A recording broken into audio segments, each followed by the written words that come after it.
خالصين. سلام. شو رايكم؟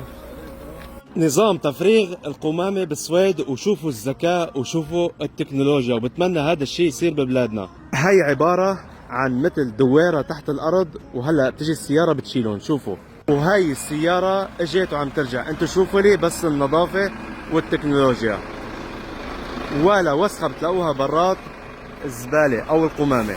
وهي رفع الغطاء اخواتي، وهلا بده يبلش يفكهم. شايفين النظافة؟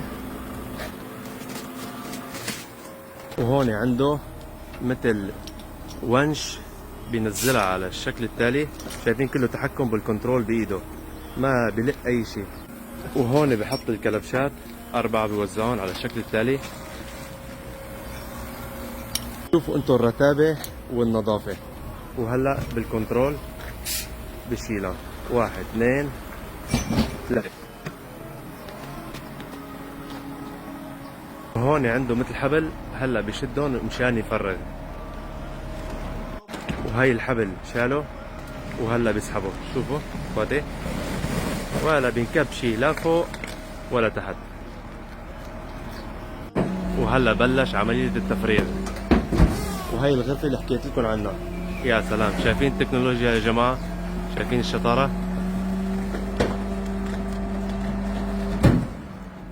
خالصين. وهلا بشد الحبل ليسكره. وهي شد الحبل وخالصين، ولا اسهل من هيك. كل العملية اخذت بالضبط 4 دقائق. وهلا برجع الكيس محله، بحط كيس جديد طبعا. وهي علق الحبل وخالصين. هلا بينزلها على الشكل التالي بمكانها. نزلت مكانها بالضبط. وهي فكة خالصين. شوفوا النظافة هون. حشات الذكر ما في ريحة. بتعرفوا ريحة؟ ما في ريحة. الونش خلص وبرجعوا مكانه.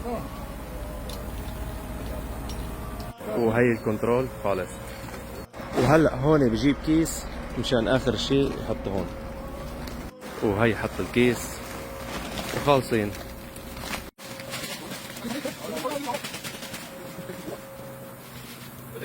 عن جد من كل قلبي بتمنى هذا الشيء يصير ببلادنا، وكل الحب والاحترام، والسلام عليكم، تحياتي لكم جميعا.